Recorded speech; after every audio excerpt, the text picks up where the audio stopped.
بسم اللہ الرحمن الرحیم۔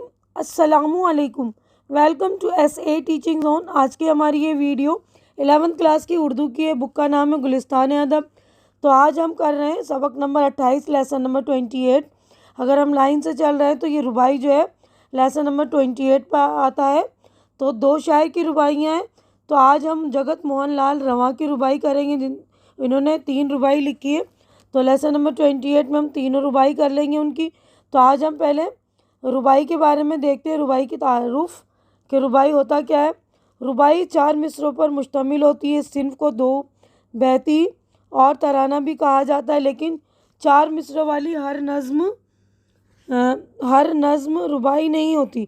اس کی ایک خاص بحر ہوتی ہے جسے بحر ہزج کہا جاتا ہے۔ ربائی کے لیے اس فن کے استادوں نے 24 اوزان مقرر کیے ہیں۔ ان کے علاوہ کسی اور وزن میں ربائی نہیں کہی جاتی۔ وزن و بحر کی پابندی کے علاوہ ربائی کے لیے یہ بھی لازمی ہے کہ اس کا پہلا، دوسرا اور چوتھا مصرع ہم قافیہ ہو۔ اس کے چاروں مصرے بھی ہم قافیہ ہو سکتے ہیں۔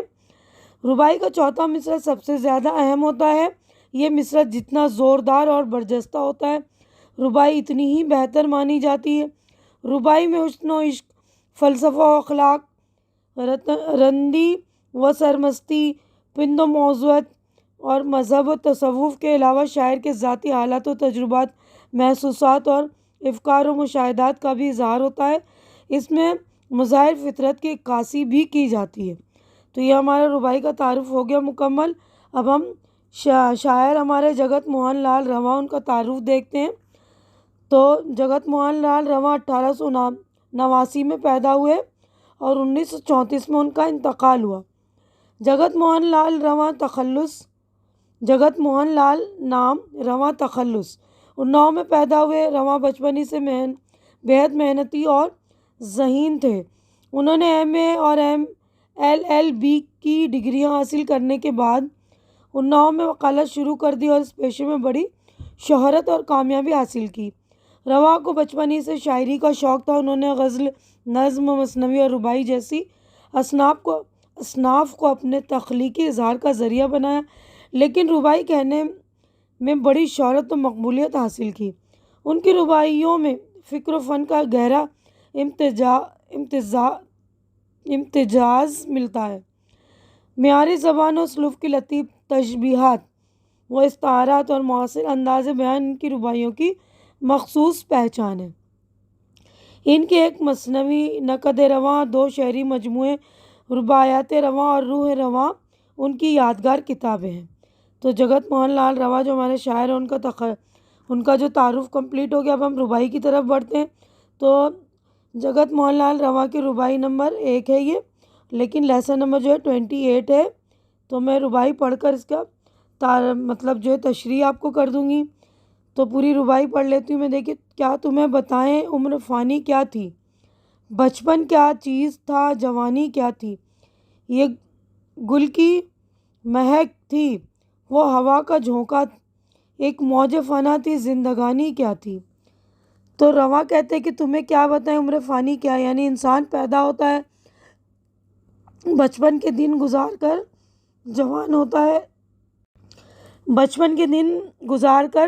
جوان ہوتا ہے، مگر پھر ایک وقت آتا ہے جب انسان مر جاتا ہے۔ شاعر کا کہنا ہے کہ بچپن کسی پھول کی مہک کی طرح ہے اور جوانی ہوا کے ایک جھونکے کی مانند ہے۔ جس طرح پھول کی خوشبو ختم ہو جاتی ہے، ہوا کا جھونکا آتا ہے، چلا جاتا ہے، اسی طرح زندگی وہ بھی سمندر کی موج جیسی تیزی سے آتی ہے اور دیکھتے ہی دیکھتے ختم ہو جاتی ہے۔ تو اس جو ہے ربائی سے متعلق غور کرنے کی بات ہے۔ دیکھیے، شاعر نے اس ربائی میں بچپن کو پھول کی مہک اور جوانی کو ہوا کے جھونکے سے تعبیر کیا ہے۔ تو یہاں پر ہمارے جو سوالات شروع ہو گئے ہیں۔ دیکھیے، 2 سوال ہیں، دونوں کے ہم جوابات دیکھ لیتے ہیں۔ تو پہلے ہم جو ہے اس ربائی کا جو مرکزی خیال بھی دیکھ لیں گے۔ تو دیکھیے، اس ربائی کا مرکزی خیال ہے کہ اس ربائی میں زندگی کو ایک موج کے مانند قرار دیا اور بچپن کو ایک پھول کی مہک اور جوانی کو ہوا کا جھونکا کہا گیا ہے نا اس ربائی میں۔ اب ہمارے مشقی سوال جواب ہے، ربائی کی صنف کو ربائی کے علاوہ اور کیا کہا جاتا ہے۔ تو ربائی میں جو ہے 4 مصرے ہوتے ہیں، یعنی 2 شعر، 1 شعر کو بیت کہا جاتا ہے، اس لیے ربائی کو 2 بیتی اور ترانہ بھی کہتے ہیں۔ اب سوال نمبر 2 ہے، شاعر نے زندگی کو موج فنا کیوں کہا ہے؟ زندگی پائیدار نہیں، ہر شخص کی زندگی کے دن مقرر ہیں، اسے ایک روز مرنا ہے، اس لیے شاعر کی نے زندگی کو موج فنا کہا ہے۔ جس طرح سمندر میں پانی کی لہریں موج آتی ہیں اور سمندر کے پانی میں شامل ہو کر ختم ہو جاتی، اسی طرح زندگی انسانی زندگی ہے، چند دن اپنی بہار دکھا کر موج کی طرح فنا ہو جاتی ہے۔ تو ہماری پہلی ربائی جو مکمل ہو گئی، اگلی ربائی پر ہم چلیں گے۔ دیکھیے نیکسٹ ربائی نمبر 2 ہے یہ، تو اس کو پڑھ کر میں آپ کو ایکسپلین کر دے رہی ہوں کہ دنیا سو طرح سے بہلاتی ہے، سامانے خوشی سے روح گھبراتی ہے، اب فکر فنا نے کھول دی آنکھیں، کلفت ہر بات میں نظر آتی ہے۔ تو کلفت کا مطلب یہاں دیا ہوا دیکھیے رنج، غم، تکلیف، یعنی تکلیف جو ہر بات میں نظر آ رہی ہے۔ تو اس جو ربائی کی غور کرنے کی بات ہے کہ زندگی اور موت کی حقیقت ظاہر ہو جانے کے بعد زندگی کی ہر خوشی بے معنی نظر آنے لگتی ہے۔ تو اب اس کے بعد دیکھیے یہاں پر سوالات ہیں، تو یہاں پر بھی اس والی ربائی میں بھی 2 سوالات ہیں، تو جو دونوں کے ہم جوابات دیکھ لیں گے۔ تو جو غور کرنے کی بات ہم نے پڑھ لی، تو پہلے جو ہم ربائی کا مرکزی خیال دیکھتے ہیں۔ تو دیکھیے دوسری ربائی نمبر 2 ہے، اس ربائی کا موضوع بھی دنیا کی بے ثباتی ہے۔ شاعر پہلے تو دنیا کی اشیاء کو دیکھ کر خوش ہوتا ہے، لیکن موت کا احساس اس کی ساری خوشی کلفت یعنی تکلیف، رنج و غم میں بدل دیتا ہے۔ یعنی جب موت کا ہمیں احساس ہوتا ہے تو ہمیں کتنا دکھ ہوتا ہے نا۔ اب اس کے جو ہے 2 سوالات ہم دیکھ لیتے ہیں۔ پہلا سوال ہے دنیا کی خوشی سے روح کیوں گھبرا رہی ہے؟ دنیا کی ہر شے فانی ہے، خود انسانی وجود ختم ہونے والا ہے، اس لیے جب موت کا خیال آتا ہے تو انسانی روح پریشان ہو جاتی ہے۔ یہ خوشی یا آرام سب عارضی ہیں، عارضی یعنی ٹیمپریری۔ اب سوال نمبر 2 ہے کھول دی ہیں آنکھیں سے شاعر کی کیا مراد ہے؟ آنکھیں کھلنا محال ہے، جس کا مطلب ہے سچائی یا حقیقت سے واقف ہونا۔ ربائی کے مصرے میں کھول دی آنکھیں سے مراد یہی ہے کہ آدمی اس سچائی سے آگاہ ہوا کہ زندگی فنا ہونے والی ہے۔ تو ہماری ربائی نمبر 2 مکمل ہو گئی، تھرڈ ربائی پر ہم چلیں گے۔ تو دیکھیے تیسری ربائی نمبر 3 ہے جو جگت موہن لال رواں کی، یہ کیا کہ حیات جاودانی کیا ہے، پہلے دیکھو جہان فانی کیا ہے، اس فکر میں ہو کہ موت کیا شے ہے رواں، یہ بھی سمجھے کہ زندگانی کیا ہے۔ تو سیاق و سباق کے حوالے سے ہم اس طرح لکھ سکتے ہیں نا کہ ربائی جگت موہن لال رواں کی ہے، تینوں میں ہم لکھ سکتے ہیں، جو بھی ربائی آئے اس میں ہم یہ لکھیں گے۔